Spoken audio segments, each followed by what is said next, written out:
Welcome to my channel, a list that brings your story about the love of a mafia boss. Now let's listen. The scent of old books and leather filled the private library, where Elena Alves spent most of her evenings. At 28, she had carved out a quiet existence cataloging rare manuscripts for the Vieira estate, a sprawling compound in the hills overlooking Boston. The work suited her, methodical, solitary, requiring precision and patience. It was the kind of job where she could disappear into the whisper of aged paper and the scratch of her pen, where the outside world with its noise and chaos couldn't reach her. Except for him. Bruno Vieira had a way of shattering her carefully maintained solitude without even trying. At 36, he moved through the world with the confidence of a man who had never been told no, who had built an empire from shadows and steel. His presence filled a room before he entered it, an electricity that made the air vibrate with unspoken warnings. When he walked into the library that October evening, Elena felt it in her spine. That familiar tightening, the way her breath caught despite her best efforts to remain professional. "You're still here," he observed, his voice carrying that slight rasp that came from too many late nights and too much whiskey. He wore a charcoal suit with the jacket unbuttoned, his white shirt open at the collar, sleeves rolled to reveal forearms marked with the kind of strength that came from more than gym workouts. His dark hair was slightly disheveled, as if he'd been running his hands through it, and his eyes, those impossible dark eyes that saw too much, fixed on her with an intensity that made her hands tremble against the manuscript she'd been examining. "The Medici collection requires careful attention," Elena replied, keeping her gaze on the delicate pages before her. "I wanted to finish cataloging this volume before the weekend." Bruno moved closer, and she caught his scent, sandalwood and something darker, something that reminded her of smoke and secrets. He stopped beside her desk, close enough that she could feel the warmth radiating from him, close enough that if she turned her head, she would be looking directly at the place where his shirt opened to reveal the hollow of his throat. "Always so dedicated," he murmured, and there was something in his voice that made her finally look up. His expression was unreadable, that careful mask he wore in public slipping just enough to reveal something raw beneath. "That's what I've always admired about you, Elena. Your ability to focus on what matters." Her heart hammered against her ribs. They had been dancing around this for 2 years. Stolen glances across crowded rooms. Conversations that lasted too long to be merely professional. Moments when his hand would brush hers as he passed her a rare volume, and the contact would send electricity coursing through her entire body. She had told herself it was nothing, that men like Bruno Vieira didn't notice women like her, that she was simply another employee in his vast network of business interests. But she had been lying to herself. "Mr. Vieira," she began, but he cut her off with a shake of his head. "Bruno," he corrected, as he had 100 times before. "When it's just us, it's Bruno." "Bruno," she amended, the name feeling dangerously intimate on her tongue. "I should finish this. It's getting late." Instead of leaving, he reached out and gently closed the manuscript she'd been working on. His fingers were long and elegant, despite the calluses she knew were there, despite the violence those hands were capable of. "It's after midnight, Elena. The Medicis can wait." She swallowed hard, acutely aware of how alone they were, how the rest of the house had gone silent hours ago. The library felt suddenly smaller, the air thicker. "What are you doing here? I thought you had that meeting in the city." "It finished early." He leaned against her desk, arms crossed, studying her with an expression that made her feel simultaneously seen and exposed. "I came back and saw the light still on. I wanted to make sure you weren't working yourself to exhaustion." "I'm fine," she said, but her voice betrayed her, coming out softer than she intended. "Are you?" The question hung between them, weighted with meaning. His gaze dropped to her hands, which she'd clasped together to hide their shaking. "Elena, look at me." She did, and immediately regretted it. The careful distance she had maintained for 2 years crumbled in the face of what she saw in his eyes. Desire, yes, but also something deeper, something that terrified her more than attraction ever could.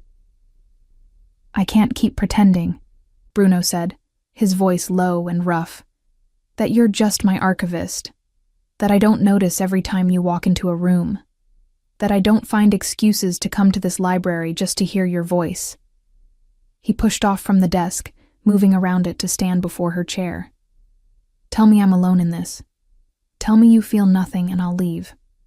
I'll maintain the professional distance you clearly prefer. But if there's even a chance..." Elena stood abruptly, her chair scraping against the hardwood floor. She should have stepped back, should have put distance between them, but instead she found herself frozen, looking up at him as he towered over her. At 5'6", she had never felt particularly small, but Bruno made her feel delicate in a way that should have been unsettling, but somehow wasn't. "You know what you are," she whispered. "What you do, the world you live in. Why would you want to drag me into that?" "I don't," he said simply. "I want to keep you separate from it, safe from it." His hand came up slowly, giving her time to pull away, before his fingers traced the line of her jaw with a gentleness that contradicted everything she knew about him. "But I can't stop thinking about you. Can't stop wanting this." When he kissed her, it was with a restraint that spoke volumes about the control he maintained over himself, over everything in his life. His lips were soft against hers, questioning rather than demanding, and Elena felt something inside her chest crack open. She had spent 2 years building walls, convincing herself that this couldn't happen, shouldn't happen. Those walls crumbled to dust in the space of a heartbeat. Her hands came up to grip the front of his shirt, pulling him closer, and Bruno made a sound low in his throat that sent heat flooding through her body. The kiss deepened, became something urgent and necessary, and Elena lost herself in the taste of him, whiskey and mint, and something darker that she couldn't name but wanted more of. When they finally broke apart, both breathing hard, Bruno rested his forehead against hers. "Tell me this isn't just me," he said, and there was a vulnerability in his voice that she had never heard before, that she suspected few people ever heard. "It's not just you," Elena admitted, her voice barely audible. "It's never been just you." That night marked the beginning of something Elena knew was dangerous but couldn't resist. Bruno was careful, always so careful, keeping their relationship hidden from his business associates, from the world that wouldn't understand. Their time together existed in stolen moments. Late nights in the library that turned into early mornings, weekends at a private cabin upstate where they could pretend to be normal people without the weight of his empire pressing down on them. Quiet dinners in the penthouse apartment he kept separate from his business dealings. Elena learned the man beneath the reputation. Discovered that Bruno Vieira collected rare books not for status, but because he genuinely loved them. That he had a dry sense of humor that caught her off guard. That he was unfailingly gentle with her even as she saw glimpses of the ruthlessness he showed the rest of the world. She learned that his father had built the family empire through blood and fear, and Bruno had inherited both the kingdom and the crown of thorns that came with it. "I never wanted this life," he told her one night, as they lay tangled together in his bed, the lights of Boston spreading below them like scattered diamonds. His fingers traced lazy patterns on her bare shoulder. "My father gave me no choice. By the time I was old enough to understand what we really did, I was already too deep to walk away." "Do you want to?" Elena asked, turning to look at him. "Walk away?" Bruno's expression shuddered, that careful mask sliding back into place. "It's not that simple. There are people who depend on me. Families whose livelihoods are tied to the organization. Walking away would create a power vacuum that would tear this city apart." Elena said nothing, simply pressed a kiss to his chest, right over his heart. She understood, even if she didn't like it, that Bruno saw himself as responsible for maintaining a certain order, however violent. It was a rationalization, perhaps, but she had learned that people rarely saw themselves as villains in their own stories. For 2 years, they built something together in the shadows. Elena continued her work with the rare book collection, and Bruno continued running an empire that existed in the gray spaces between legal and illegal. They carved out a sanctuary in the midst of chaos, a private world where they could simply be Bruno and Elena without titles or expectations or the weight of his family name. But sanctuaries, Elena would learn, were fragile things. The night everything changed started like any other. Elena was working late in the library, finishing up some correspondence about a potential acquisition. She heard raised voices from Bruno's office down the hall. Not unusual, as business discussions often grew heated. But something about the tone made her pause, made her listen. "You're getting sloppy, Bruno." The voice belonged to Leon Santos, Bruno's right hand, a man whose loyalty was absolute, but whose judgment was often brutal. "This woman is a distraction you can't afford." Elena's blood ran cold. "My personal life is not your concern." Bruno's voice was tight with warning. "It is when it affects your decision-making," Leon countered. "The Boston crew is asking questions. The Irish are getting bold because they think you're distracted. And that business with the shipment last month. You hesitated, Bruno. You never hesitate. One delayed decision does not mean. It means you're thinking about something other than the organization," Leon interrupted. "It means you're vulnerable. And in our world, vulnerability gets people killed. You need to end this, whatever it is, before it becomes a problem we can't control." Silence stretched, and Elena held her breath, waiting for Bruno to defend what they had, to tell Leon that his personal life was exactly that. Personal. Instead, she heard a heavy sigh.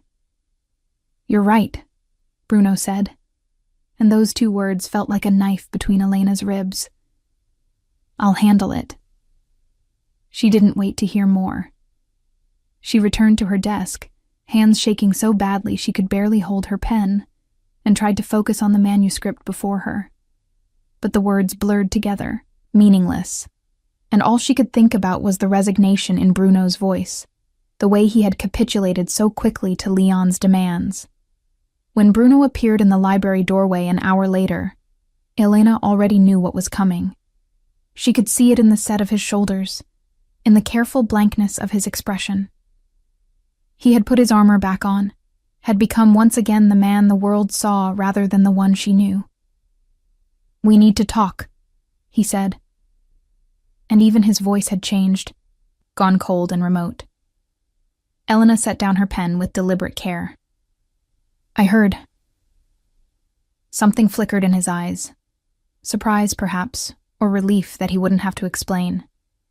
"Then you understand." "No," she said, standing to face him. "I understand what Leon said. What I don't understand is why you agreed with him." Bruno's jaw tightened. "Because he's right.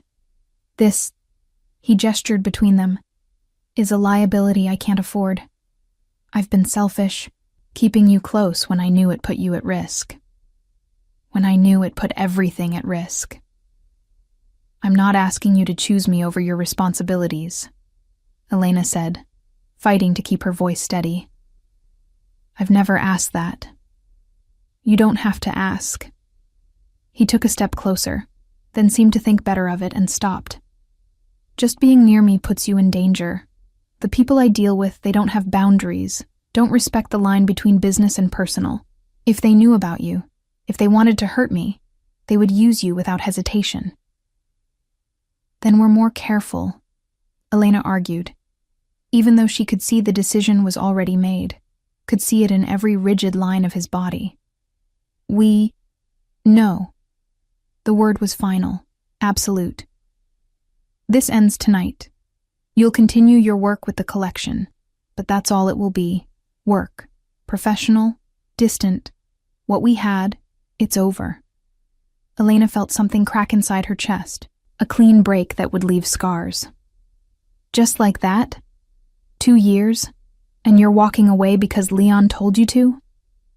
I'm walking away because keeping you in my life is selfish, Bruno said. And for just a moment, the mask slipped, and she saw pain raw and honest in his eyes. Because I care about you too much to let you become collateral damage in my world. She wanted to argue, to fight, to make him see that she was capable of making her own choices about what risks to take. But looking at him, at the rigid set of his shoulders, the careful blankness he'd pulled over his features like a shield, Elena realized that this wasn't really about protecting her. It was about protecting himself, about maintaining the control he needed to run his empire without the complication of caring about someone who could be hurt. Forget you ever loved me, Bruno said, and his voice was steel now. The voice he used when giving orders he expected to be followed. That's not a request, Elena. It's for your own good. You don't get to decide what's good for me, she whispered, but even she could hear the defeat in her own words. Bruno moved to the door, then paused, his back to her. Your position here is secure. The work you've done with the collection is exceptional, and I won't punish you for my mistakes. But we maintain professional boundaries from now on. Is that clear? Elena wanted to scream, to throw something, to make him look at her and see what he was doing. Instead, she straightened her spine and met his gaze with as much dignity as she could muster. Perfectly clear, Mr. Vieira. Something in his expression splintered at her use of his formal name, but he recovered quickly. With a curt nod, he left, and Elena was alone in the library that had once been their sanctuary. She sank back into her chair, staring at the closed door, and tried to understand how 2 years could end in the space of a 5-minute conversation. That night, Elena cried for the first time in years. Not the delicate tears of heartbreak, but the kind of soul-deep sobbing that left her hollow and exhausted. She mourned not just the loss of Bruno, but the loss of what she'd thought they were building, the future she'd allowed herself to imagine in her weakest moments. By morning, she had made her decision. She would stay, would continue her work with the collection, but she would build walls so high and thick that Bruno Vieira would never again be able to reach the part of her that had loved him. She would be professional, competent, utterly untouchable. If he wanted distance, she would give him a distance so complete it would feel like she'd never existed in his life at all. The first weeks after Bruno ended things were the hardest Elena had ever endured. She showed up to work each day, cataloged manuscripts with mechanical precision, and avoided the main house whenever possible. The library became less a sanctuary and more a tomb, beautiful and quiet and suffocating in its memories of what had been. Bruno kept his word about maintaining professional boundaries. When they crossed paths, which happened less and less frequently as the weeks turned into months, he was unfailingly polite and utterly remote. He addressed her as Miss Alves, asked about her progress on various projects, in the same tone he might use with any employee, and never once allowed his mask to slip. Elena matched him coldness for coldness, professionalism for professionalism. She learned to steel herself against the sight of him, to ignore the way her heart still raced when he walked into a room, to pretend she didn't notice the shadows under his eyes that suggested he wasn't sleeping any better than she was. Her best friend Clara noticed the change immediately. Over coffee at their usual Sunday morning cafe, Clara studied Elena with eyes that saw too much. "You look terrible," Clara said bluntly. She was an art gallery owner with a sharp eye for detail and zero patience for polite lies. "Like you haven't slept in weeks. What's going on?" Elena stirred her coffee, watching the cream swirl into patterns that dissolved as quickly as they formed. "Nothing. Just busy with work." "Liar." Clara leaned back, crossing her arms. "I've known you for 10 years, Elena. You don't get that look in your eyes from working too hard. You get it from heartbreak." The word hung between them, and Elena felt her carefully maintained composure crack. She told Clara everything.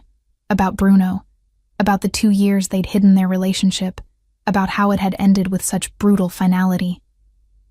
"Men," Clara spat when Elena finished, her expression a mixture of sympathy and fury. Especially men like him, with their codes and their pride and their stupid noble sacrifices.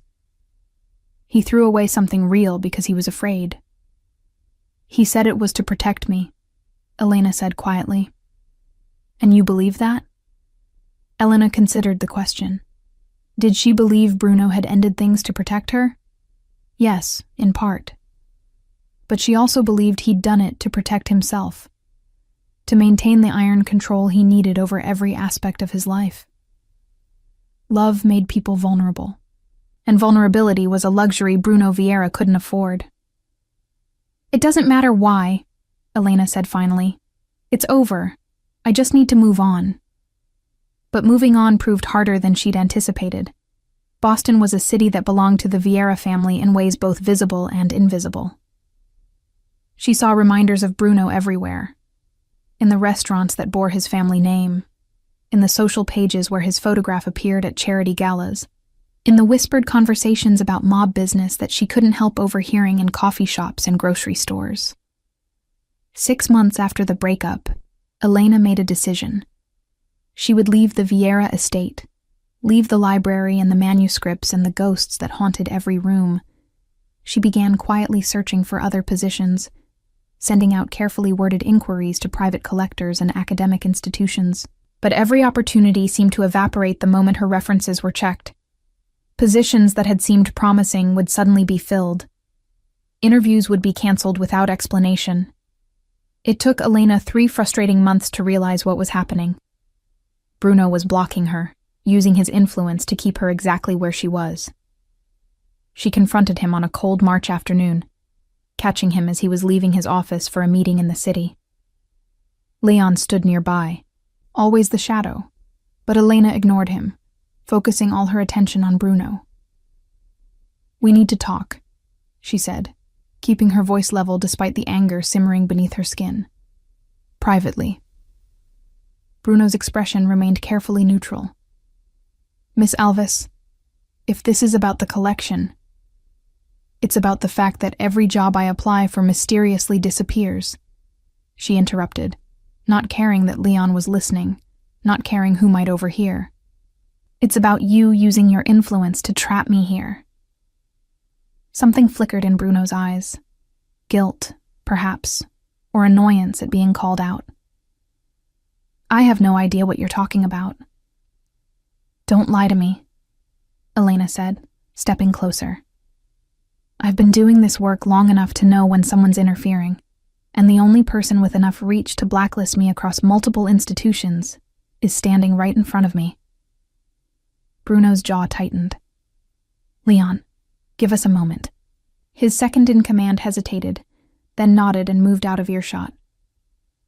Once they were alone, or as alone as they could be in a hallway where anyone might walk by, Bruno's careful mask cracked just enough for Elena to see the frustration beneath.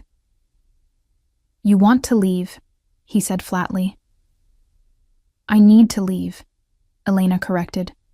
"Staying here, seeing you, pretending we were never anything. It's killing me, Bruno. So yes, I want to leave. I deserve the chance to build a life somewhere that doesn't remind me of what I lost." "And if I told you it's not safe?" His voice dropped lower, more urgent. "That there are people who still ask about you, who remember seeing us together? That removing my protection would leave you vulnerable?" Elena laughed, a brittle sound. "So what's the alternative? I stay here forever, trapped in a job I can no longer stand, watching you from a distance and pretending it doesn't hurt? That's not protection, Bruno. That's a prison." "It's temporary," he insisted, "just until the situation stabilizes." "It's been 9 months," Elena said. "How much longer? A year? 5 years? The rest of my life?" She shook her head. "I can't do this anymore. I won't." Bruno ran a hand through his hair, a gesture of frustration she remembered from their time together. "What do you want from me, Elena?" "Let me go," she whispered. "Really let me go. Stop interfering with my job applications. Stop watching me. Give me the chance to move on with my life." For a long moment, Bruno said nothing, just studied her with those dark eyes that saw too much. Finally, he nodded. "Fine. I'll make some calls, undo whatever damage has been done. You'll have your opportunities." Relief flooded through her, followed immediately by a strange sense of loss. This was it, the final severing of whatever connection had remained between them. "Thank you."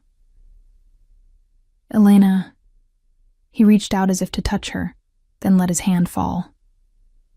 "For what it's worth, I never wanted to hurt you." "I know," she said, and realized she meant it. Bruno had made choices he thought were necessary, had prioritized duty over desire in a way that was probably inevitable, given who he was. Understanding that didn't make it hurt less, but it did make it easier to let go. "Goodbye, Bruno." She didn't wait for his response, just turned and walked away, her spine straight and her eyes dry. Later, alone in her apartment, she would cry. But in that moment, she needed him to see her strength, needed him to know that she would survive this, would thrive beyond it. True to his word, Bruno removed whatever obstacles he'd placed in her path. Within 2 weeks, Elena had 3 solid job offers. She chose a position at a private library in Providence, Rhode Island, far enough from Boston to feel like a fresh start, close enough that she wouldn't be completely uprooting her life. Her last day at the Vieira estate fell on a gray April morning.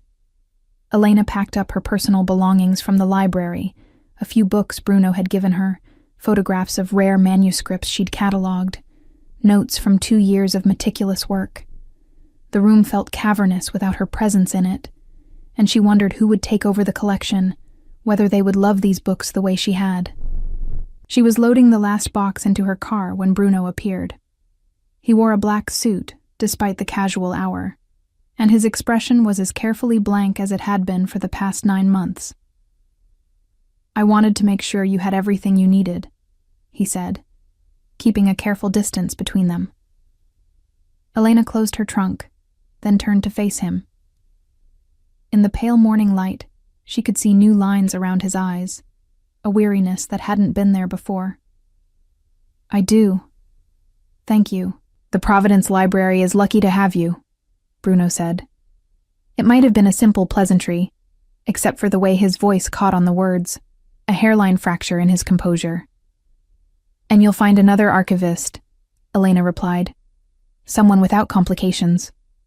"Elena..." He stopped, seeming to struggle with words. "I want you to know that if circumstances were different, if I were different..." "Don't," she interrupted gently. "Please don't make this harder than it already is." Bruno nodded, shoving his hands into his pockets. For a moment, they simply stood there, 2 people who had loved each other in secret and lost each other in silence. Then, Elena got into her car, started the engine, and drove away without looking back. In her rearview mirror, she saw Bruno standing in the driveway, watching her leave. The image grew smaller and smaller until he disappeared entirely, and Elena allowed herself one final moment of grief for what might have been.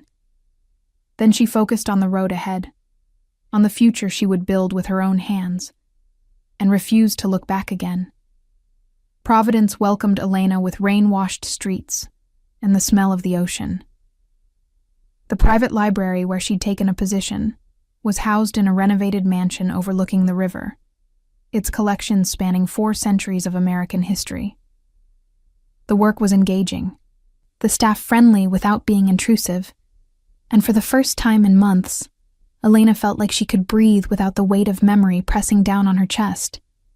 She rented a small apartment in the historic district, within walking distance of the library.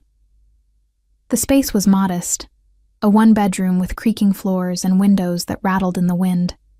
But it was hers, untainted by associations with Bruno, or the life she'd left behind in Boston. Slowly, painfully, Elena began to rebuild herself. She established routines that had nothing to do with avoiding anyone or maintaining professional distance. Sunday mornings at the farmer's market, Tuesday evenings at a bookshop that hosted readings, Friday nights with Clara, who drove down from Boston once a month for dinner and wine and conversations that didn't revolve around heartbreak. "You're looking better," Clara observed during one of these visits, nearly a year after Elena had left Boston. They were sharing a bottle of Chianti at a small Italian restaurant, and Clara studied Elena with the critical eye of someone who had watched her friend's slow recovery from the beginning. "Your eyes don't look quite so haunted."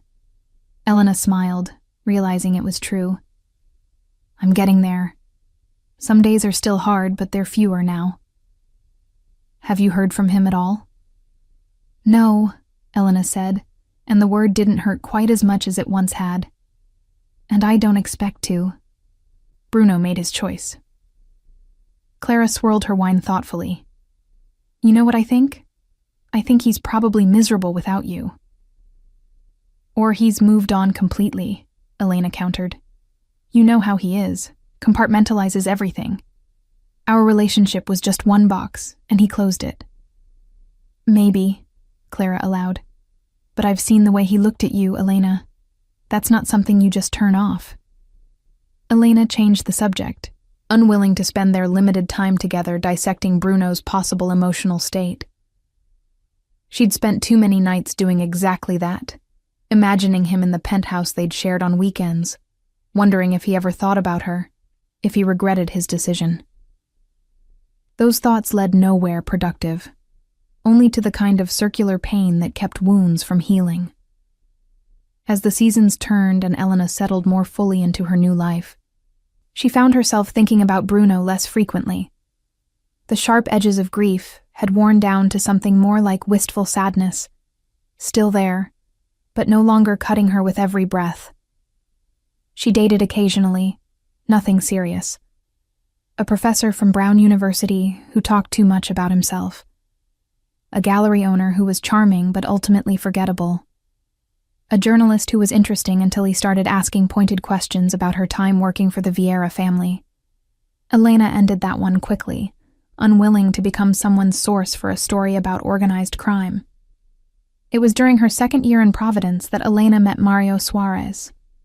She was at the library late one evening, working on cataloging a newly acquired collection of letters from a Revolutionary War general.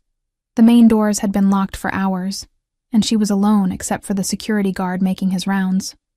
So when she heard footsteps approaching her workspace, she looked up in surprise.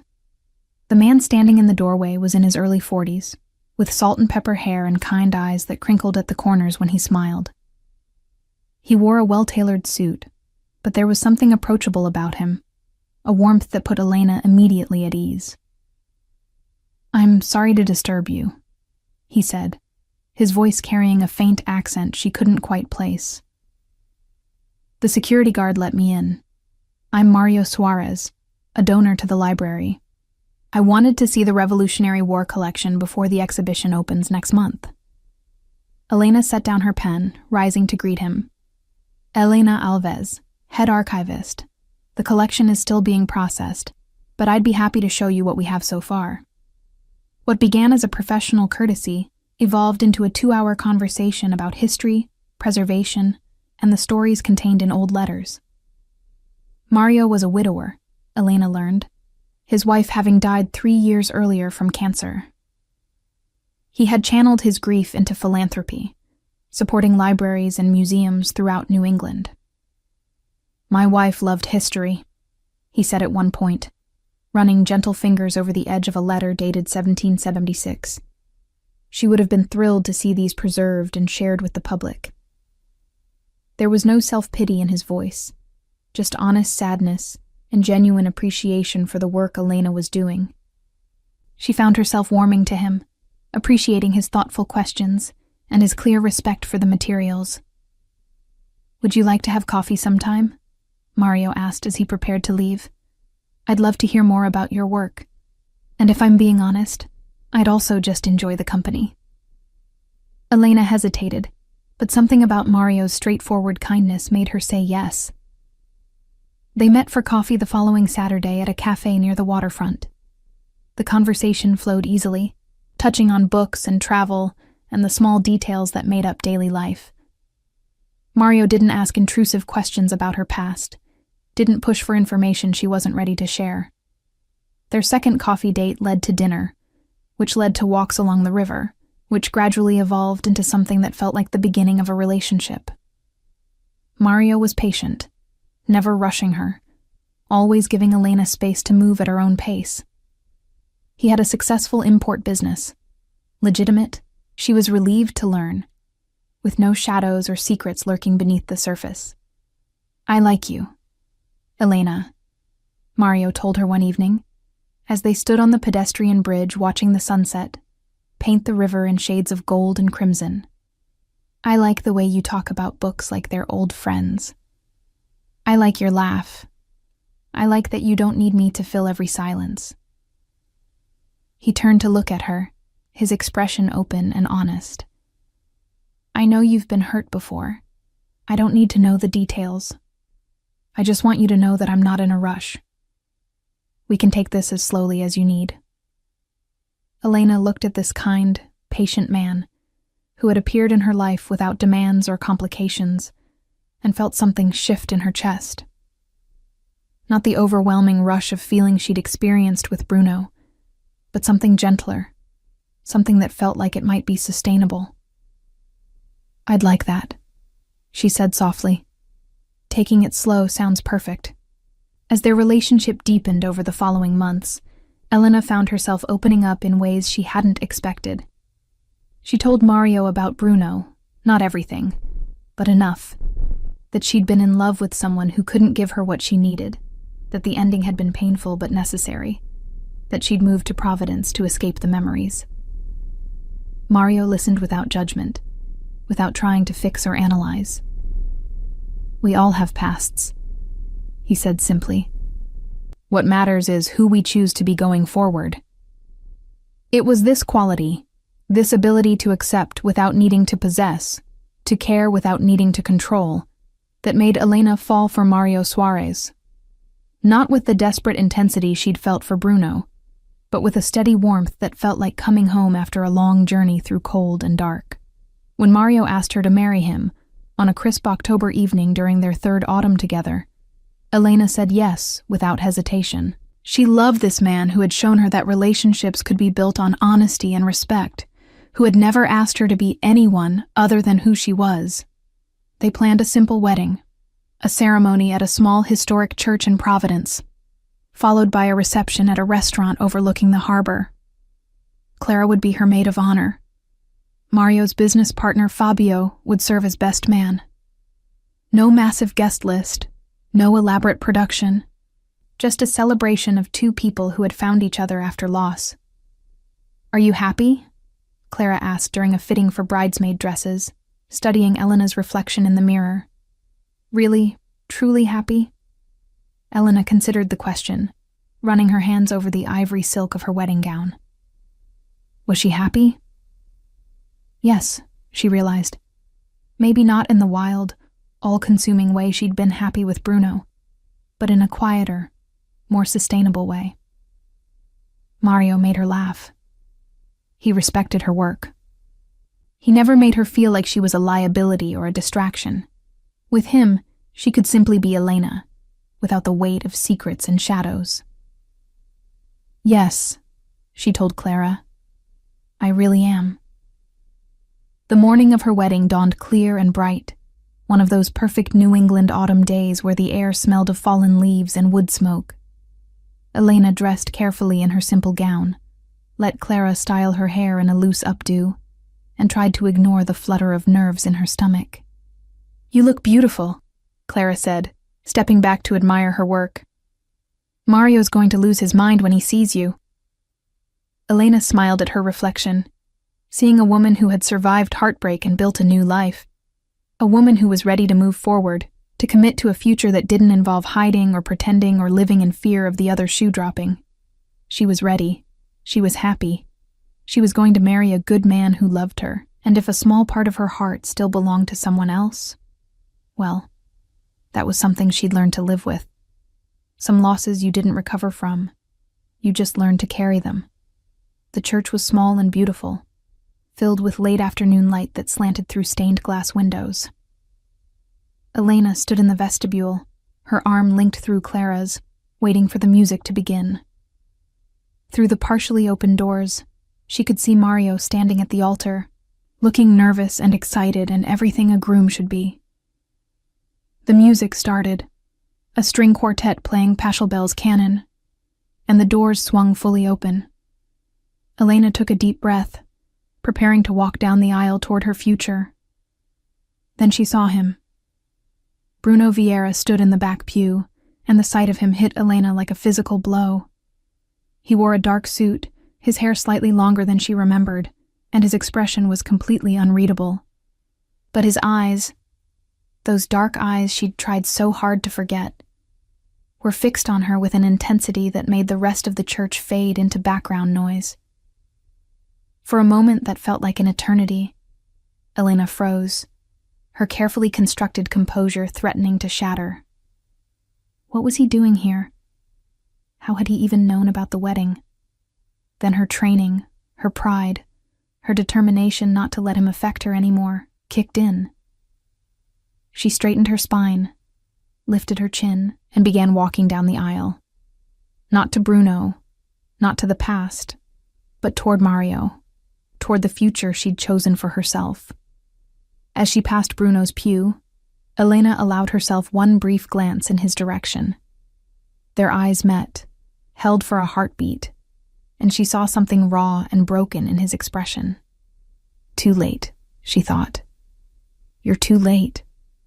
Then she looked away and continued walking, her steps steady and sure, toward the man waiting for her at the altar. Elena's steps echoed in the quiet church as she made her way down the aisle, each footfall a deliberate choice to move forward.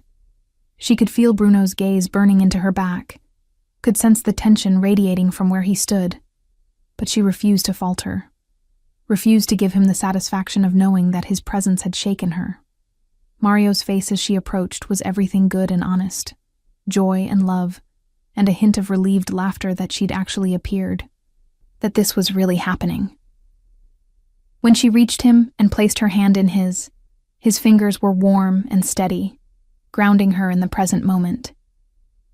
The officiant began speaking, words about love and commitment that Elena had heard at countless weddings, but that felt newly significant now. She repeated her vows in a clear voice, slipped the ring onto Mario's finger, and accepted his gentle kiss with genuine affection. Through it all, she was acutely aware of Bruno's presence in the back of the church, a shadow she couldn't quite ignore no matter how hard she tried to focus on the man she was marrying. The reception was held at a restaurant overlooking the harbor, the kind of elegant but unpretentious venue that suited both Elena and Mario perfectly. The space was decorated simply: white flowers, candles, fairy lights strung overhead that would twinkle when evening fell. About 50 guests mingled, sipping champagne and sampling hors d'oeuvres. Elena circulated through the crowd on Mario's arm, accepting congratulations and well wishes from colleagues and friends. She was laughing at something one of Mario's business associates said when she felt it again, that prickling awareness that meant Bruno was nearby. She turned and found him standing near the bar, a glass of whiskey in his hand, watching her with that same unreadable expression. He'd removed his suit jacket, and his shirt was open at the collar, the sleeves rolled to his elbows in that way that had always made her pulse quicken. Even now, even after everything, her body betrayed her with its reaction to him. "Who's that?" Mario asked, following her gaze. "I don't recognize him from the guest list." Elena's throat went dry. "Bruno Vieira, my former employer." Mario's eyebrows rose slightly. "From Boston? I didn't realize you'd invited him." "I didn't," Elena said, fighting to keep her voice steady. "He must have found out somehow." Before Mario could respond, Clara appeared at Elena's elbow, her expression troubled. "We need to talk," she murmured, nodding toward the ladies' room. "Now." Elena excused herself, following Clara through the crowded restaurant. Once they were alone in the powder room, Clara turned to her with a mixture of concern and barely suppressed fury. "What the hell is he doing here?" Clara demanded. "Did you know he was coming?"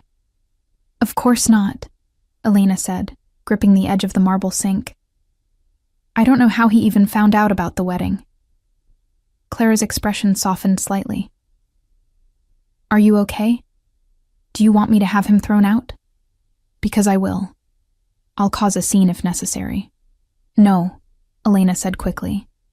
"That would only give him more power over the situation, make it seem like his presence matters." She straightened, meeting her reflection in the mirror. "I'm not going to let him ruin this day. I'm going to ignore him and focus on my husband." But ignoring Bruno proved harder than Elena had anticipated. He seemed to be everywhere she looked, at the edge of her vision, never quite approaching, but never quite leaving either.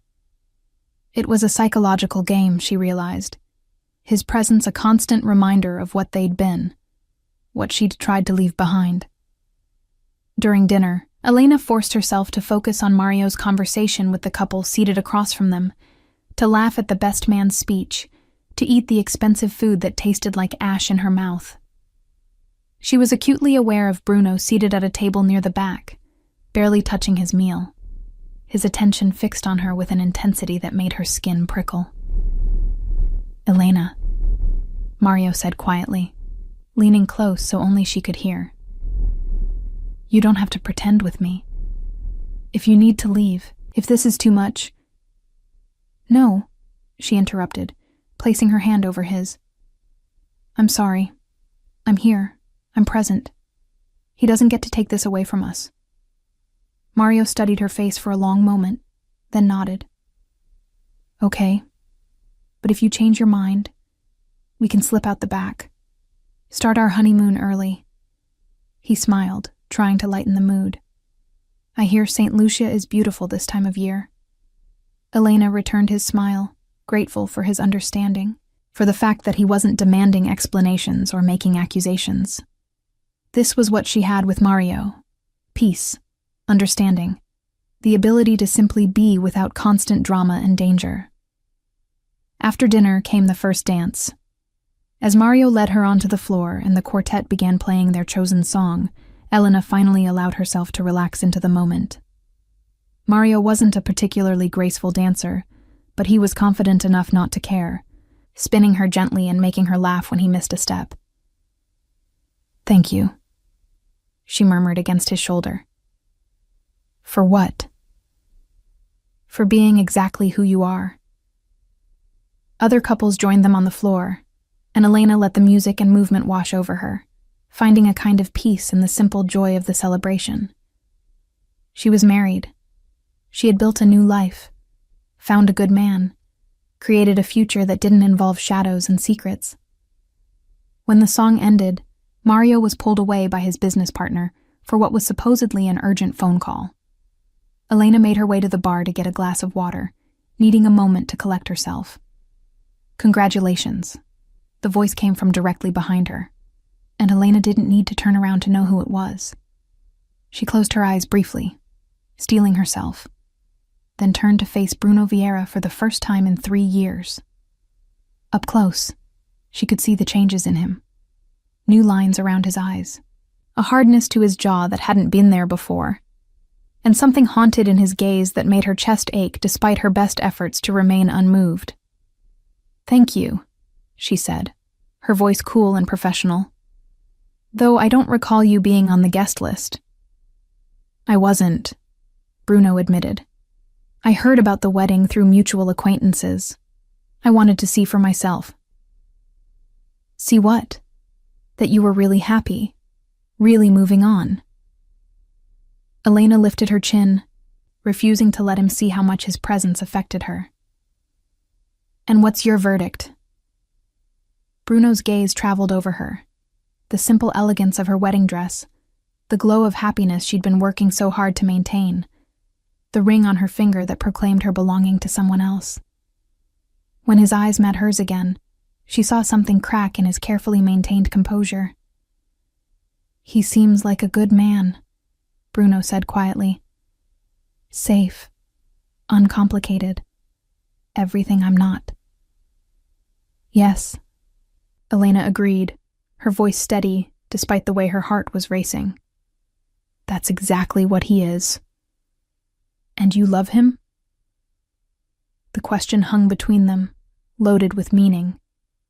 Elena thought about lying, about telling Bruno that she loved Mario with the same desperate intensity she'd once felt for him. But she'd built this new life on honesty, and she wouldn't start lying now, not even to protect herself from Bruno's scrutiny. I love him, she said carefully.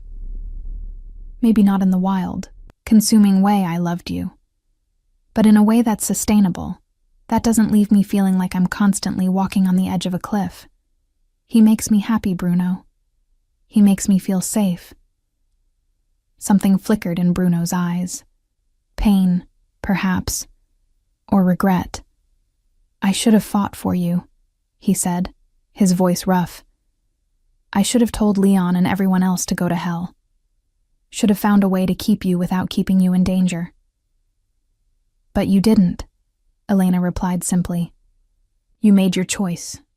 And now, I've made mine. Elena. He reached for her hand, then seemed to think better of it, letting his own fall to his side. I need you to know that ending things with you was the hardest thing I've ever done. That there hasn't been a day in the past 3 years when I haven't thought about you, haven't wondered if I made a terrible mistake. Don't, Elena said, her voice breaking despite her best efforts. Don't do this. Not here, not now. When then? Bruno asked, and there was a desperation in his voice she'd never heard before. You've moved on. You're married. There won't be another chance to tell you that I was wrong, that I was a coward, that walking away from you was the biggest regret of my life. Tears threatened, but Elena blinked them back. You don't get to do this, she whispered. You don't get to show up at my wedding and tell me you made a mistake. You don't get to make me question everything I've built when you were the one who destroyed what we had. I know, Bruno said, and the anguish in his voice was almost her undoing. I know I have no right. But I needed you to know. Needed you to understand that when I told you to forget I ever loved you, it was the biggest lie I've ever told. Elena? Mario's voice cut through the tension like a knife. He approached, his expression concerned but not suspicious, and Elena realized how it must look. Her and Bruno standing close together, both of them clearly emotional, the air between them thick with unspoken history. Everything all right? Mario asked, looking between them. Elena straightened, smoothing down her dress and forcing a smile. Yes, of course. Mario, this is Bruno Vieira, my former employer from Boston. He was just congratulating us on the wedding. Mario extended his hand, and Bruno shook it with the kind of professional courtesy that gave nothing away. Mario Suarez, pleasure to meet you. Congratulations, Bruno said, his voice perfectly controlled again. You're a very lucky man. I know, Mario replied, slipping his arm around Elena's waist.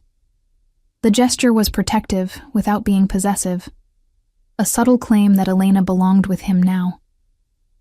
Bruno's gaze dropped to where Mario's hand rested on Elena's hip, and something in his expression shuddered.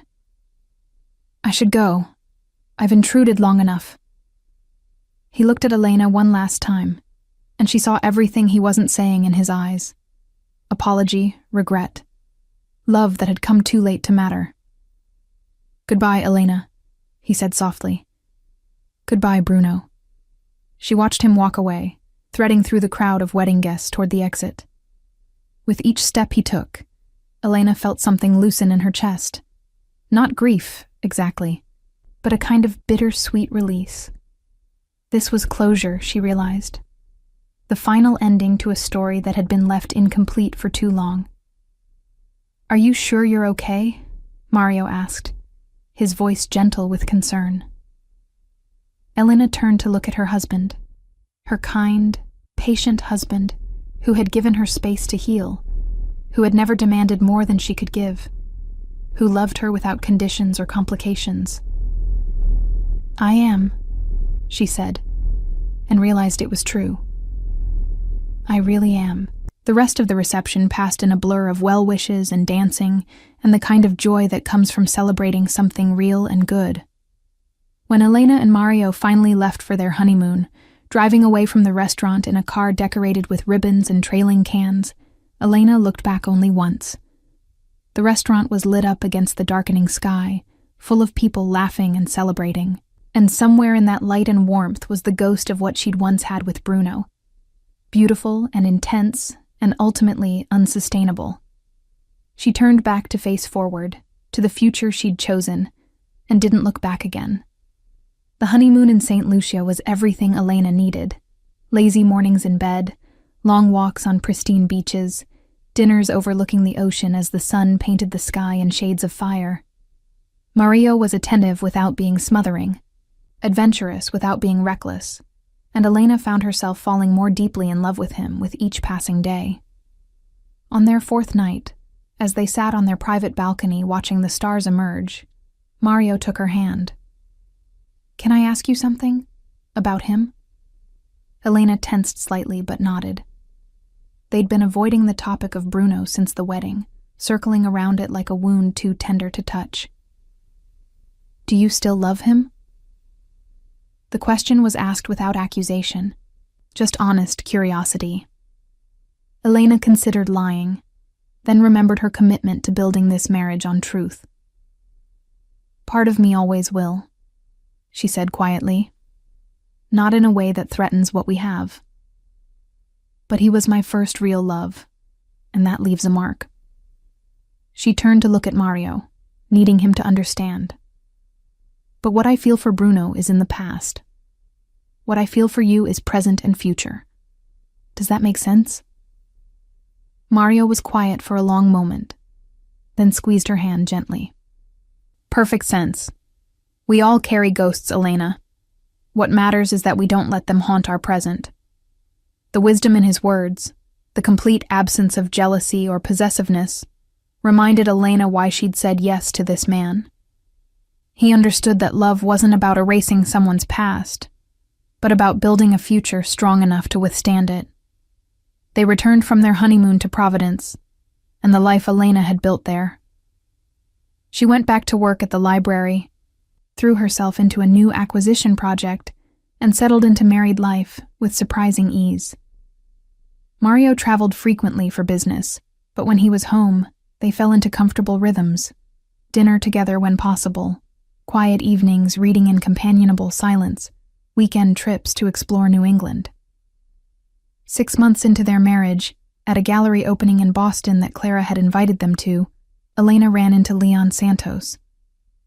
Bruno's former right-hand man looked older, more tired, with new gray threading through his dark hair. He approached her cautiously, as if unsure of his reception. "Elena?" he said with a slight nod. "It's good to see you." "Leon." She kept her voice neutral, acutely aware of Mario standing beside her, of Clara hovering protectively nearby. "What brings you to Providence?" "Business," he said vaguely, "but I wanted to talk to you if you have a moment. Privately." Elena glanced at Mario, who gave her an encouraging nod. Clara looked less convinced but didn't object when Elena followed Leon to a quiet corner of the gallery. "I owe you an apology," Leon said without preamble. "For what I said to Bruno 3 years ago. For pushing him to end things with you." Elena blinked, surprised. "Why are you telling me this now?" Leon's expression was troubled. "Because I've watched what it did to him. The past 3 years he's been different. Colder, more reckless. He takes risks he never would have taken before, like part of him doesn't care what happens anymore." He met her gaze directly. "I thought I was protecting him, protecting the organization. But I was wrong.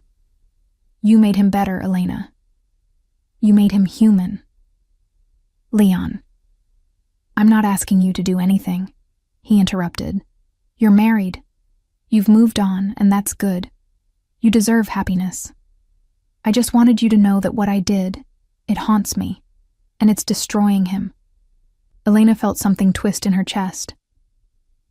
What do you want me to say? That I forgive you? That I'll go back to Bruno and make everything better? She shook her head. I can't do that. I won't do that. I have a husband who loves me. A life that doesn't involve looking over my shoulder or wondering if today's the day someone uses me to get to Bruno. I'm happy, Leon. Really, genuinely happy. I know, Leon said quietly. I can see it, and I'm glad for you. He hesitated, then added, but if you ever want to know how he's doing, if you ever wonder, my number hasn't changed. After he left, Elena stood in the corner of the gallery trying to process the conversation. Mario appeared at her elbow, offering her a glass of wine. That looked intense, he observed. Elena accepted the wine gratefully. He wanted to apologize for his role in Bruno ending our relationship. And did you accept his apology? I don't know, Elena admitted. Part of me wants to tell him to go to hell, but another part understands that he thought he was doing the right thing, protecting Bruno the only way he knew how. Mario slipped his arm around her waist. You're allowed to be angry at him and understand his motivations at the same time. Life isn't neat enough to require choosing one or the other. Elena leaned into her husband's solid warmth, grateful for his presence, for the way he could see complexity in situations that others might view in black and white. Thank you, she murmured. For what? For being you. For not being threatened by my past, or demanding I pretend it didn't happen. Mario pressed a kiss to her temple. Your past is what made you who you are. I'd never ask you to deny it. As the months passed, Elena found herself thinking about Bruno less frequently, the sharp edges of what they'd had dulling into something more like nostalgia. She heard about him occasionally, through Clara, who still had connections in Boston, through news articles about the Vieira family's various business ventures, but always at a remove, like hearing about a character in a story, rather than someone who had once known her more intimately than anyone. She learned that Bruno had become more isolated, that he rarely appeared at social events, that the organization under his leadership had become more ruthless, even as he'd made some of its operations more legitimate. She heard rumors of increased violence, of territorial disputes settled with brutal efficiency, of a man who seemed determined to prove he was exactly what the world expected him to be. Part of her grieved for the man she'd known, the one who had collected rare books and made her laugh and shown her gentleness in private moments. But that grief was tempered by the knowledge that she couldn't save him, couldn't be the light that pulled him back from whatever darkness he was embracing. She had her own life to live, her own happiness to protect. 2 years after her wedding, Elena and Mario attended a fundraiser for the Providence Library. The event was held at a historic estate, and Elena wore a simple blue dress that Mario had helped her pick out. As they mingled with donors and board members, Elena felt genuinely content. This was her world now, these people who valued books and history and preservation. She was laughing at something one of the library trustees said when she felt it, that familiar, prickling awareness that meant Bruno was nearby. Elena's laughter died, and she turned slowly, scanning the crowd. He stood near the entrance, talking with the event coordinator. He wore a dark suit, and from across the room, Elena could see he'd lost weight, that there was a hardness to his features that hadn't been there at her wedding. As if sensing her gaze, he looked up, and their eyes met across the crowded ballroom. For a moment, the world seemed to narrow to just the two of them.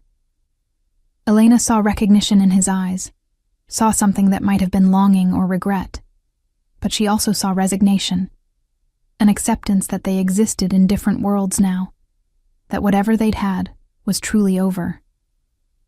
Elena held his gaze for a long moment, then deliberately turned back to her conversation, back to Mario and the trustees and the life she'd built. It wasn't cruel, exactly, just a clear statement that she had moved on, that he no longer had the power to shake her foundations. When she glanced back toward the entrance later, Bruno was gone.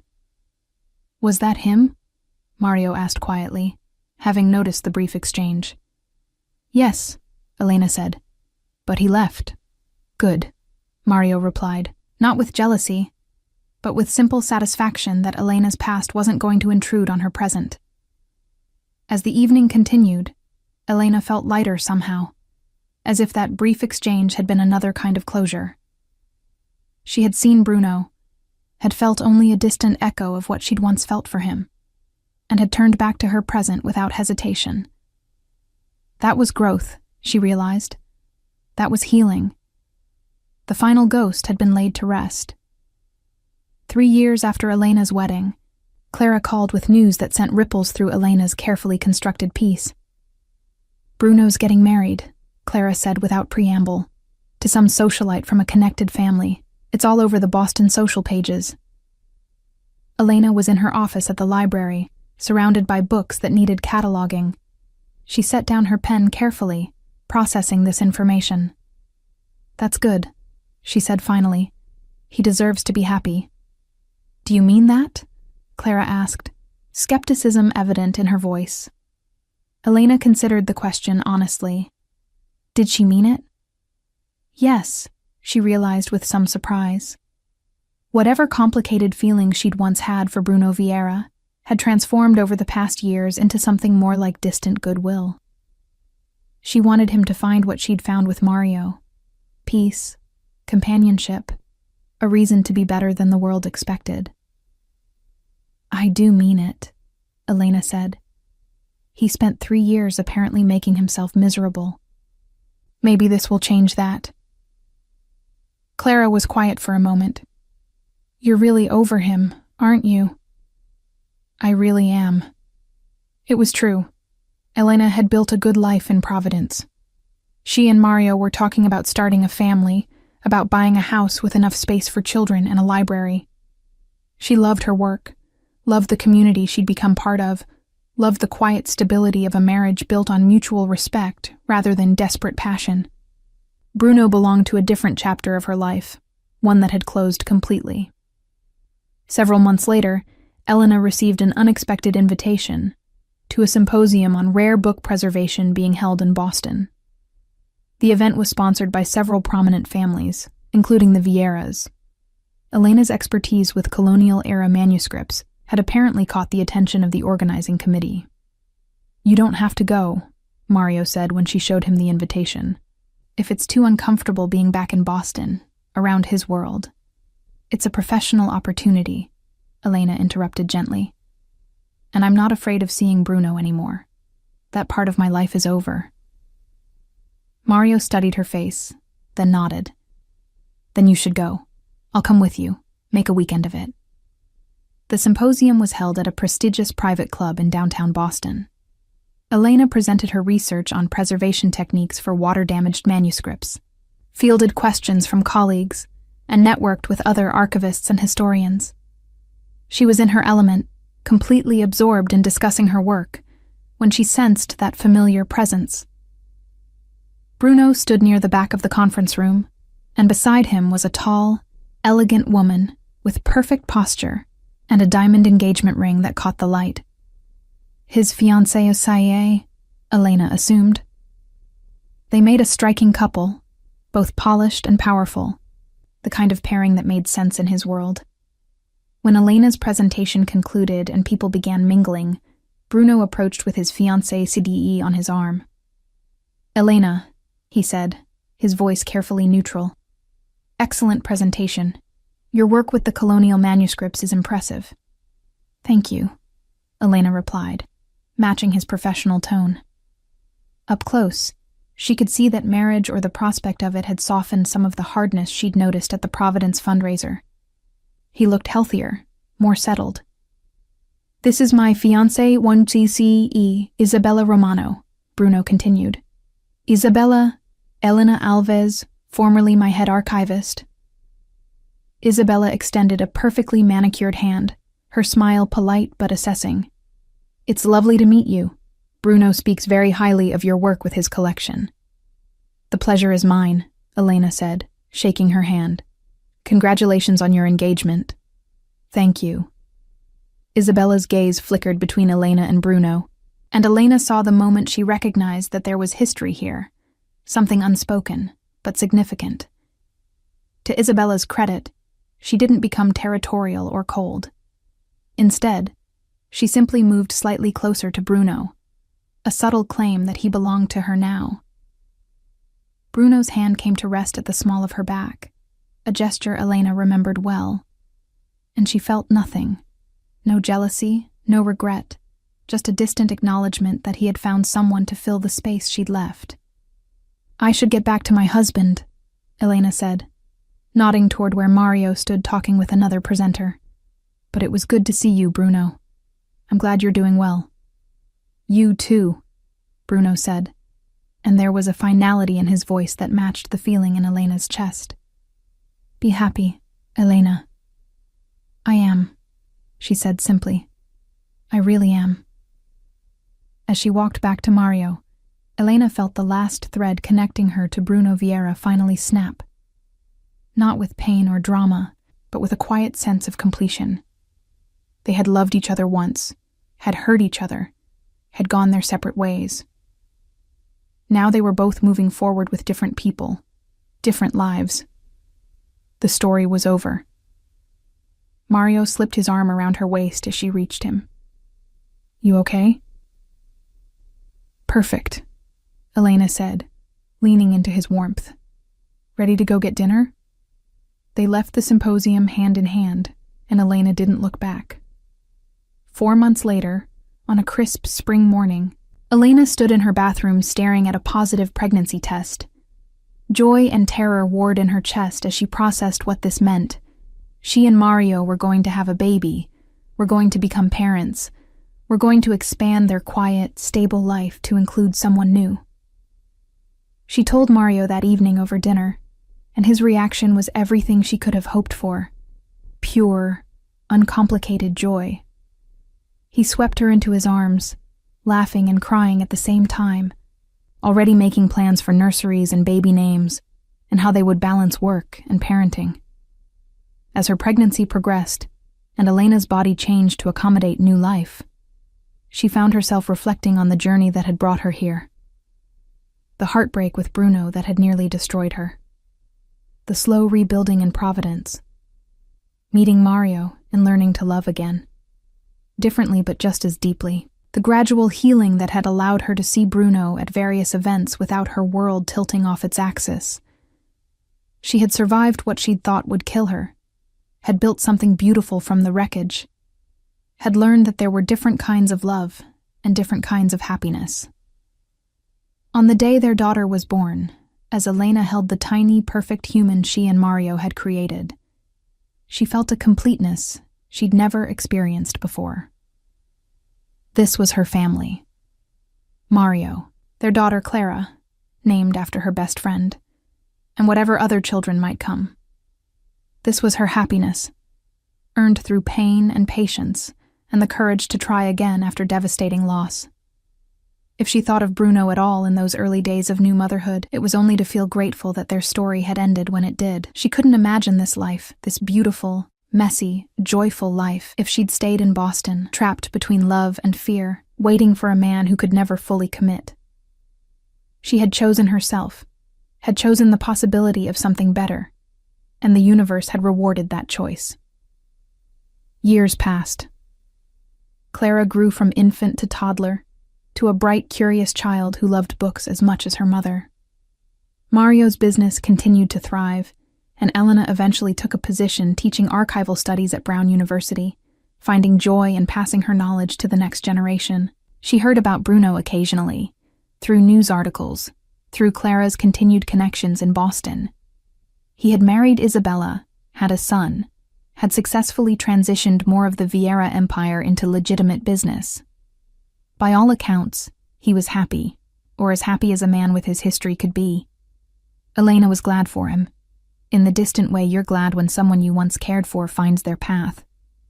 But mostly, she didn't think about him at all. Her life was full of Mario's laughter, and her daughter's questions, and her students' enthusiasm, and Sunday dinners with friends, and the quiet joy of a marriage built on honesty and respect. She had everything she needed, everything she'd ever really wanted. On the 10th anniversary of her wedding to Mario, as they sat on their porch watching Clara play in the yard, Mario took Elena's hand. "Do you have any regrets?" he asked, the question coming from nowhere. Elena considered it, really considered it. Did she regret loving Bruno? No. That love had taught her what she needed, what she didn't, who she wanted to be. Did she regret the pain of that ending? Not anymore. It had led her here, to this porch, this man, this life. "No regrets," she said, squeezing Mario's hand. "Not a single one." And as the sun set over Providence, painting the sky in shades of gold and crimson, Elena meant it with her whole heart. 5 years after her wedding, Elena stood in the nursery of their Providence home, watching her daughter Clara sleep. At 3 years old, the little girl had inherited Mario's warm brown eyes and Elena's honey blonde hair, a perfect blend of both parents. The room was painted a soft sage green, filled with books and toys carefully chosen to nurture curiosity and imagination. "She's out cold," Mario whispered from the doorway, coming to stand beside Elena. His arm slipped around her waist with the easy familiarity of years together. All that running around at the park finally caught up with her. Elena leaned into her husband's warmth, grateful for these quiet moments. Their life had settled into comfortable rhythms. Mario's business trips were shorter now, scheduled around Clara's milestones and family dinners. Elena had been promoted to lead curator at the Providence Library and was publishing articles on manuscript preservation that were gaining recognition in academic circles. They had purchased this house 2 years ago, a Victorian with good bones and enough space for the family they were building. "I got an interesting call today," Mario said as they moved to their bedroom, closing Clara's door softly behind them. "From the Symposium Committee in Boston. They want you to keynote next year's conference on colonial document preservation." Elena paused in the act of removing her earrings. "In Boston?" "I know it's complicated," Mario said carefully. He had long since stopped dancing around the topic of Bruno, treating Elena's past with the same straightforward honesty he brought to everything else. "But it's a huge professional opportunity. The symposium is the most prestigious in the field." Elena considered this, examining her own reaction. 3 years ago, even the thought of returning to Boston for an extended period would have filled her with anxiety. Now she felt only a mild trepidation, the kind anyone might feel about revisiting a place associated with old pain. "I'll think about it," she said finally. The timing would be good. It's not until next fall after Clara's birthday. That night, as Mario slept beside her, Elena lay awake thinking about Boston. The city where she'd fallen in love, where she'd learned the difference between passion and stability, where she'd left behind a version of herself that no longer existed. She wondered if Bruno still lived in the penthouse, if he still collected rare books, if his marriage to Isabella had brought him the peace he'd seemed to be seeking. Then she wondered why she was wondering at all. The decision to accept the keynote invitation came gradually, after discussions with Mario and her department head at the library. It would mean a week in Boston, 3 days of conference presentations, workshops, and networking, followed by a long weekend visiting Clara, who had been asking about the city where Mommy used to work. "Are you sure about this?" her friend and colleague asked over coffee one afternoon. Not Clara, her friend from Boston, but Melissa, a fellow archivist who had become close over the years. "Emotionally, I mean. Going back can be harder than you expect." "I'm sure," Elena said, and realized she meant it. "That chapter of my life is closed. Bruno Vieira is just someone I used to know." The words felt true as she said them, which was its own kind of victory. September arrived with its promise of changing leaves and crisp air. Elena packed carefully for the Boston trip, professional clothing for the conference, casual outfits for the weekend with Clara and Mario, who would join her after the symposium ended. She brought the presentation she'd been refining for months, printed materials for the workshops she'd be leading, and a small photo of her family that she always traveled with. The conference hotel was in downtown Boston, a modern glass structure that bore no resemblance to any place she'd been with Bruno. Elena checked in, unpacked in her efficient single room, and tried to ignore the flutter of nerves in her stomach. This was work, nothing more. The fact that Bruno's city sprawled beyond the hotel windows was irrelevant. The first day of the symposium passed in a whirlwind of presentations and conversations with colleagues from across the country. Elena delivered a well-received talk on moisture damage in 18th century manuscripts, fielded thoughtful questions, and accepted invitations to collaborate on future research projects. By the time she returned to her hotel room that evening, she was exhausted and satisfied, having nearly forgotten to worry about unexpected encounters. The second day brought a surprise she should have anticipated. Elena was examining a display of preservation tools during the afternoon exhibition when she heard a familiar voice behind her. "Miss Alves, I thought that was you." She turned to find Leon Santos standing there, looking older but not dramatically changed. His dark suit was impeccable, his expression cautiously friendly, his eyes assessing her with the same shrewd intelligence she remembered. "Mr. Santos," Elena replied evenly, recovering her composure. "I didn't expect to see you here." "The Vieira Foundation is one of the symposium's primary sponsors," Leon explained. "I'm here representing our interests in historical preservation." He paused, then added, "You look well. Happy." "I am," Elena said simply, seeing no reason to elaborate. Leon glanced around the crowded exhibition hall, then lowered his voice slightly. "Would you have coffee with me? Just for a few minutes. There's something I'd like to discuss." Every instinct told Elena to refuse, to maintain the careful distance she'd built between her present and her past. But curiosity won out, and 15 minutes later they sat in the hotel's coffee shop, watching conference attendees stream past through the glass walls. "How is he?" The question emerged before Elena could stop it, surprising them both. Leon's expression softened with something like relief, as if he'd been waiting for permission to discuss Bruno. "Surviving." The marriage to Isabella lasted 3 years before they divorced. Amicable enough. They wanted different things. She's remarried now, very happy by all accounts. Elena absorbed this information, feeling nothing but mild surprise. "And Bruno?" "Focused on legitimizing the family business," Leon said. "He's largely succeeded. The Vieira empire is mostly above board now. Real estate, import-export, venture capital. He's become something of a philanthropist, actually. The foundation does good work with historical preservation and arts education." "That's good," Elena said, meaning it. "I'm glad he found a constructive path." Leon studied her carefully. "He asks about you sometimes, not often and never directly, but I know when he's wondering how you are, if you're happy." "Why are you telling me this?" Elena asked, not unkindly. "Because I owe you honesty," Leon replied. 3 years ago, when I saw you at that gallery in Boston, I apologized for my role in ending your relationship with Bruno. But I never told you the whole truth." He paused, choosing his words carefully. "When I told Bruno that you were a distraction, a liability, I wasn't wrong about the danger, but I was wrong about something more important." Elena waited, letting the silence encourage him to continue. "I was afraid," Leon admitted, "of what loving you was doing to him. Bruno Vieira, the man I'd known since childhood, the man who made decisions based on strategy and never on sentiment.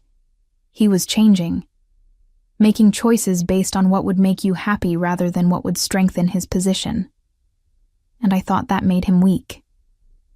But you were wrong. Elena supplied quietly. I was catastrophically wrong, Leon said, his voice heavy with regret. Loving you didn't make him weak. It made him human. It gave him something worth protecting beyond power and territory. When he lost you, when he chose duty over love because I convinced him it was necessary. He broke off, shaking his head. He survived it, but something in him broke that never quite healed. Elena felt an unexpected ache in her chest, not for herself, but for the man Bruno had been, the one who had collected rare books and made her laugh and showed her tenderness when no one else was watching. I appreciate you telling me this, she said finally, but it doesn't change anything. Bruno made his choice. I made mine. We're both living with the consequences. Are you happy with your choice? Leon asked directly. Elena thought of Mario, of Clara, of the life they'd built together brick by careful brick. Yes, she said with complete honesty. I am. My husband is a good man who loves me without conditions or complications. My daughter is healthy and bright and brings me joy every single day. I have work that matters, friends who care about me, a future that doesn't involve looking over my shoulder. So yes, I'm happy. Leon nodded slowly. Then I'm glad, and I hope... He hesitated, then continued. I hope someday Bruno finds that kind of happiness too. So do I, Elena said, and realized she meant it. They parted cordially, Leon returning to his foundation duties, and Elena to the symposium. But the conversation lingered in her mind through the afternoon workshops and the evening reception. She wondered about Bruno's divorce, about what he'd been doing for the past 5 years, about whether he'd truly found peace in his new legitimate empire. Then she called Mario from her hotel room, heard Clara's excited chatter in the background, and remembered that these were idle curiosities, nothing more. Her life was in Providence now, not in the past. The final day of the symposium brought the keynote addresses. Elena delivered hers in the main ballroom to an audience of nearly 300 preservation professionals, academics, and private collectors. She spoke about the intersection of science and art in manuscript conservation, about the responsibility of preserving history for future generations, about the delicate balance between access and protection. The presentation was well received, earning enthusiastic applause and several standing ovations. During the question and answer session, Elena fielded inquiries with confidence and grace, her expertise evident in every response. She had prepared for months, but more than that, she had lived this work for years. It was hers in a way nothing had ever been hers when she was with Bruno, earned through her own effort, untainted by association with his name or his power. After the session ended, Elena was immediately surrounded by colleagues wanting to discuss collaboration, students seeking advice, collectors hoping to hire her consultation services. She worked the crowd with professional warmth, handing out business cards and accepting invitations to upcoming conferences. It was in this swirl of congratulations and networking that Elena felt it. That familiar, prickling awareness she'd learned to recognize years ago. She looked up and found Bruno Vieira standing near the back of the ballroom. He wore a dark suit, his hair now distinctly threaded with silver at the temples. Even from across the room, she could see he'd aged in the 5 years since her wedding. New lines around his eyes, a leanness to his face that suggested weight loss through stress or deliberate discipline. He stood with perfect stillness, his dark eyes fixed on her with an intensity that transported her instantly back to that library where everything had begun. Their gazes locked, held for a heartbeat, and Elena felt the ground shift beneath her feet. Not because old feelings resurfaced. They didn't.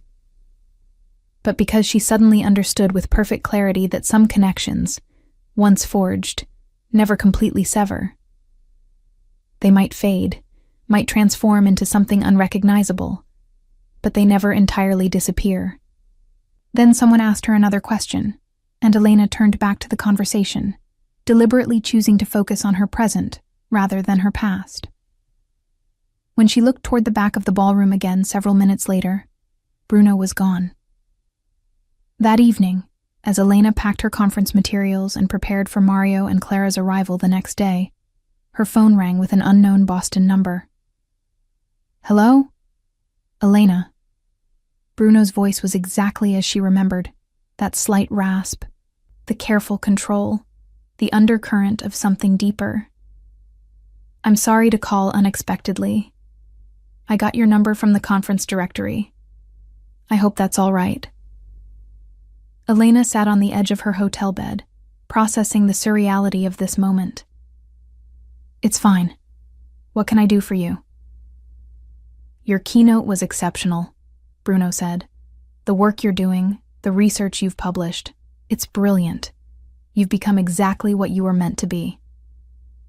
"Thank you," Elena replied, keeping her voice professionally cordial. "I'm proud of the work." A pause, filled with unspoken history. Then, "Would you meet me? Just for coffee, just to talk. I promise I won't take much of your time." Every rational instinct told Elena to refuse. She was happy, settled, had no business reopening chapters that had closed years ago. But something in his voice, not desperation exactly, but a quiet honesty that she remembered from their best moments together, made her hesitate. "My family arrives tomorrow," she said finally. "I don't have much free time." "An hour," Bruno said. "That's all I'm asking. There's a cafe 2 blocks from your hotel, tomorrow morning before your family gets there. Please, Elena, there are things I need to say." Elena closed her eyes, weighing the decision. Mario would understand. He always did. And she was curious, she had to admit. Curious about what Bruno needed to say after all this time. Curious about whether seeing him again would hurt, or simply feel like encountering a stranger who happened to share her history. 9 o'clock, she said. "The cafe you mentioned. 1 hour and then I need to go." "Thank you." The relief in his voice was palpable. "I'll see you tomorrow." After disconnecting, Elena sat for a long moment staring at her phone. Then she called Mario, because their marriage was built on honesty, and she wouldn't start keeping secrets now. "That's fine," Mario said when she explained about the coffee meeting, his voice warm with trust. "You're allowed to have closure conversations with your past. I'm not threatened by a man you haven't been with in 8 years. "I love you," Elena said, grateful for his steadiness, for the security of knowing she could tell him anything without fear. "I know," Mario replied, "and I love you. But Elena, be kind to him. Whatever he did, however it ended, he's clearly still carrying it." "How do you know?" "Because men don't track down their ex-lovers at professional conferences 8 years later unless they're still carrying it," Mario said simply. "Just remember, you're not responsible for fixing him or absolving him. You're only responsible for being honest." Elena thought about that after they hung up. She wasn't responsible for Bruno's healing, hadn't been even when they were together. That was a lesson it had taken her years to fully internalize, that loving someone didn't mean sacrificing yourself to save them. The next morning dawned gray and threatening rain. Elena dressed carefully in jeans and a simple sweater, casual but put together, neither trying too hard, nor not caring at all. She left the hotel at 8:45, giving herself enough time to walk the 2 blocks and arrive precisely on time. The cafe was small and unpretentious, the kind of place that served good coffee to neighborhood regulars rather than tourists. Bruno was already there, seated at a corner table with 2 cups of coffee waiting. He stood when she entered, a gesture of old-fashioned courtesy that made her think of all the small ways he'd once tried to show respect. "Thank you for coming," he said, as she sat across from him. "I wasn't sure you would." Elena accepted the coffee he'd ordered for her. Oat milk latte, her preference, which he somehow still remembered. "You said you had things to say." Bruno studied her for a long moment, and Elena let him look, secure enough in herself not to need to fill the silence. She saw him taking in the changes, the confidence in her posture, the wedding ring on her finger, the peace in her expression that had been absent when they were together. "You're happy," he said finally. "Really happy. I can see it in your eyes." "I am," Elena confirmed. "I have a good life. Bruno. A husband who loves me. A daughter who's the light of my world. Work that fulfills me. I'm happy." Something passed across Bruno's face. Grief, perhaps, or acceptance. "I'm glad. Truly. You deserve that happiness." He paused, then added, "Leon told me he saw you yesterday. Said you seemed settled, at peace." "Leon talks too much," Elena observed mildly. A ghost of a smile touched Bruno's lips. "He does, but he means well." The smile faded. "Elena, I asked you here because I owe you an apology. A real one. Not the inadequate words I've rehearsed in my head for 8 years." "You don't owe me anything," Elena said gently. "What happened between us, it was complicated. We both made choices." "No." Bruno's voice was firm. "I made choices. I chose duty over love, fear over courage. I chose to believe that keeping you meant destroying you, when the truth was that letting you go destroyed something in both of us." He leaned forward, his eyes intense. "I was wrong, Elena, about everything. About what you needed, about what I was capable of giving, about whether love was worth the risk." Elena felt her throat tighten with unexpected emotion. "Bruno." "Let me finish," he interrupted. "Please, I've been rehearsing this for years." He took a breath, choosing his words with visible care. "When you left, I told myself I'd done the right thing, protected you from my world, from the danger that comes with my name. I threw myself into work, became colder, more ruthless. Leon told you about Isabella, I assume." Elena nodded. "I married her thinking I could build something new, something uncomplicated. But it was a mistake from the beginning. She was lovely, intelligent, deserving of someone who could love her fully. But I couldn't. Because part of me was still in that library, still watching you walk away, still wondering if I'd made the biggest mistake of my life." "Bruno," Elena said quietly, "you can't blame yourself forever. You made the choice you thought was right at the time." "That's just it." "I didn't think it was right," Bruno said, his voice raw with honesty. "I knew it was wrong, but I was afraid. Afraid of what loving you meant, of the vulnerability it created, of how much power you had to hurt me. So I hurt you first, convinced myself it was noble when it was really just cowardice." Elena absorbed this, seeing the truth of it in his haunted eyes. "What do you want from me, Bruno? Forgiveness? Absolution? Because I can't give you those things. I'm not angry anymore. I was for a long time, but I've moved past it.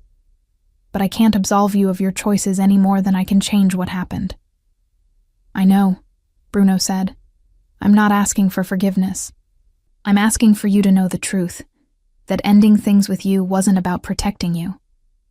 It was about protecting myself from the terrifying reality of how much I needed you."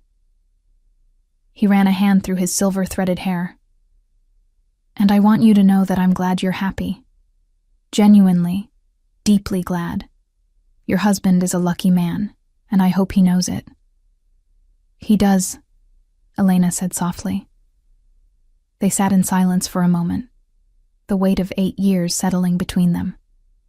Elena realized this was closure, real closure, the kind that comes from honesty rather than silence or anger. "What about you?"